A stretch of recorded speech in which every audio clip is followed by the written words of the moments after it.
professional chef. And the second one is, okay, so the second one what we're trying to do is, so we're going to butterfly the chicken drumstick and put some rosemary and dry herbs and spices, and then we will marinate that for a while, and then we'll crumb that with some fresh breadcrumb. I've got some fresh bread in the oven. That's good. Wow, it's a good sign, Shane. Okay, so you're still making your breadcrumbs over there, are you? Yeah, that's the breadcrumb. I've just brought fresh bread this morning.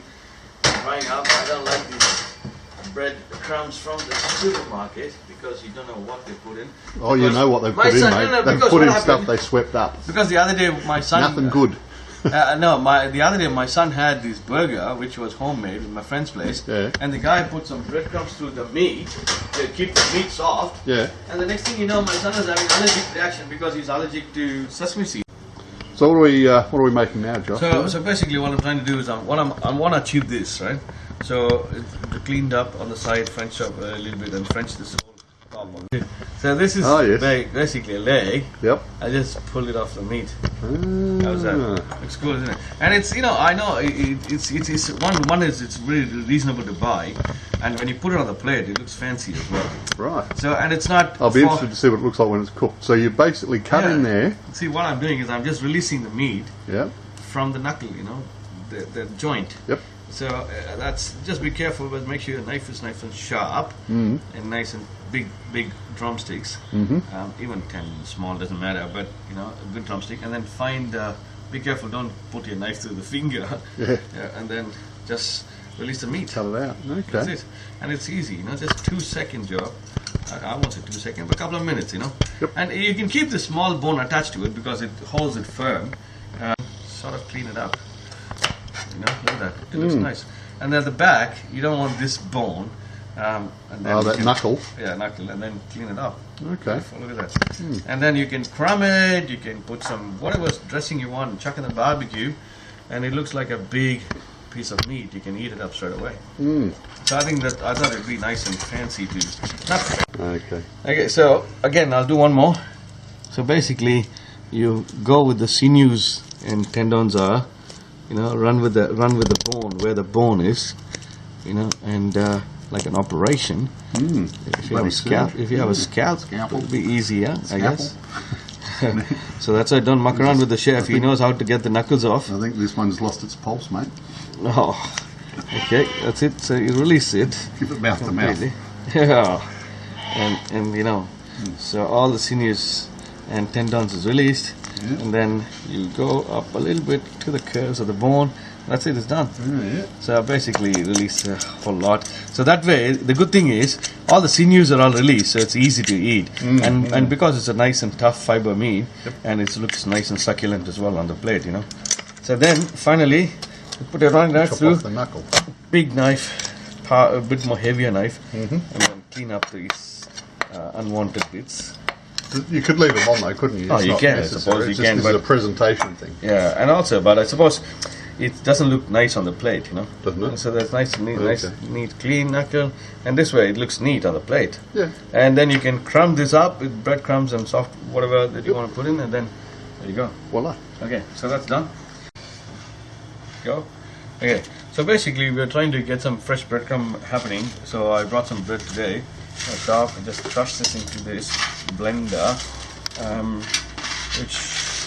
and then, you know, and I'm trying to put some dry herbs through, so it's nice and flavor. And then that's done. So this way, salt, season.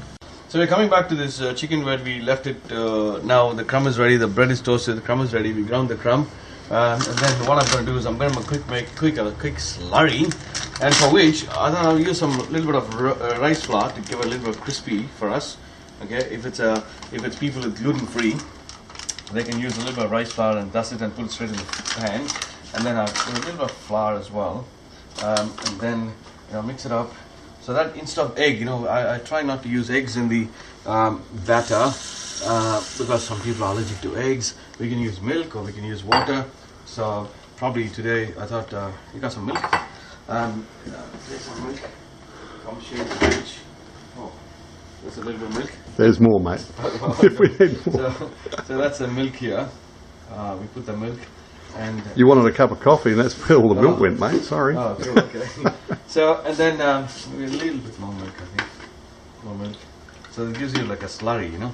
So then put it back in the fridge. I'm just going to use a quick hand. And so you season that a bit. A little bit of salt. And I've already infused some herbs in there. So I don't want to put too much herbs. Look at that. Just quickly whisk it up. Because you're going to put the chicken in here. So that becomes like a milky, floury slurry. So we don't have to use eggs to do that. Okay, so now I'll just quickly put this bit in there. So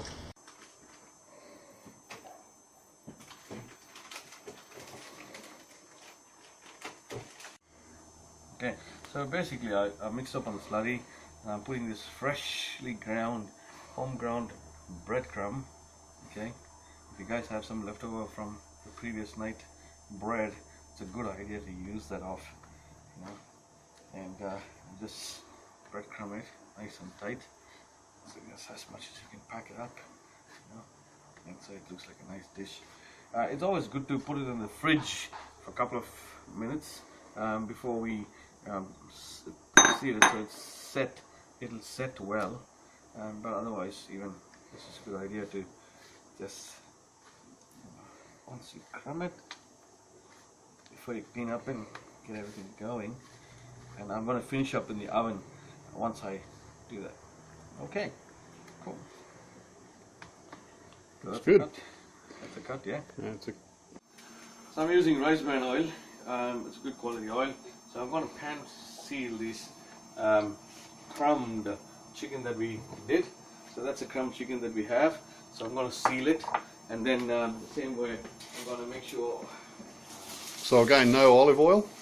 No olive oil. You prefer the, what was that, rice bran oil? Yeah, rice bran oil, because olive oil will burn very quick. Okay. And you want nice and golden brown than the burn stuff.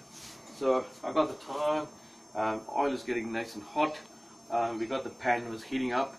Pan is hot. You can see the oil running around. Look at this. So that's a good sign. The oil is ready to go. Okay, so be careful. If you're not experienced, you will drop it. But if the oil starts to run, that means it's ready to go. Okay. Yep. So oil leaves the pan. That's what they call it. Right. And then now this way, I'm gonna put the same way. Nice. You can hear the slow sound of this chisel. That means it's nice. We don't want too fast sound because it will burn the breadcrumb. So we want that to go golden brown. Is this one going to end up in the oven, or is this fully cooked? I think it's good to finish up everything in the oven, because you don't want to stand and wasting time, and also it's easy, too much turning. If you got that, that's what in restaurants we do. We are not standing and frying everything one by one, or pan sealing. So you could cook this in. You could cook it entirely on the pan. Yeah. Okay. Of course. You can slowly cook it in the pan. But for most restaurants, you would put it in the oven. Quicker, and you can move on to do the next thing. Yep. So you can seal it golden brown, put it in the tray, chuck in the oven, and that way you come back while it's getting ready. Your plate is ready, salad's ready. Put everything together, and you serve it. That's how it's faster and quicker as well. This chicken, a lot of people call it so many different names, southern fried chicken, whatever, but this is more like an Aussie Parma. Kentucky fried Parma chicken. Aussie fried Parma. Aussie fried Parma, but only thing we're using drumstick. Schnitzel. I think it's very reasonable, it's economical, it's efficient, it's healthy, and fancy as well. All at once. Most definitely. So, look at this, it's just getting a little bit golden brown. Yep. So I'll leave it for a little more time, and make sure it doesn't get stuck. And then we're going to put this in the oven. Alright, so now basically what I've done is I've turned this and I cooked both ends, and it's beautifully golden brown, and we're going to put it on the tray like this, and we're going to put it in the oven. So put the gas off, sorry, good thing off, fire off, and then look at that, look at this, beautiful. And you can even do a la carte like this, Yeah. Okay. So that's going to go in the oven. So this one goes in the oven. And how long do you reckon? 10, 15 minutes? 15 minutes, yeah. Look at this, is almost look at that. opening up. And magnificent, look at that. Beautiful. That's one dish, two dishes, and that's happening. That's also ready to go. So we've got like chicken happening. Yep. From one drumstick, can you believe we got so many things out of that? That's fantastic, isn't it?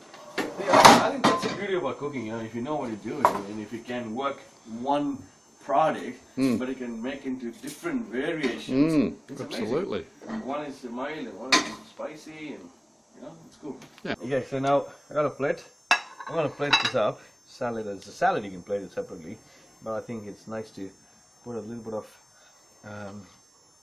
salad, and we didn't plan this shoot at all. We didn't do anything. Just go with the flow. Yeah. My word. Yeah. That's the fun part, I think, as a chef. You start cooking and then you'll end up going, oh, I can do this, I can do that, and then just a drumstick turned out to be an episode of drumsticks. It did indeed. Chicken episode, drumsticks. Yeah, drumstick episode. Who would have known you could do such amazing things with the humble One drumstick? There we go. Okay, look at this. So a little bit of elevated like that, chips, and then probably it's a good idea to scrape something off the pan. It's better to scrape it. Okay, I roasted this potato earlier. So basically, desiree potato cut, blanched, and olive oil, salt, pepper, rosemary. I've made this nice, beautiful homemade chips, and that goes there. There you go, chicken and chips. It's not that very healthy, homemade. No synthetic rubbish in there, no preservatives, nothing. It's all fresh, and that's the way to go. And parsley is a good herb to put as a garnish, but I don't have a parsley right now. But it's too much green with anyway. Yeah, I don't think we need it. Yeah, too much green. Okay, I think it's cool. I think it's pretty simple, homemade for kids, straightforward food to eat. It doesn't cost nothing. $5, $3.99 for a kilo of drumsticks. You get 6 drumsticks. Open it up, crumb it up, put it on the plate. Man, the whole family can have a dinner with $20. How's that? Beautiful. I sound like Curtis Stone. Of course, well, not that. All right, but it's real. It can be done. Yeah. All right, thank you.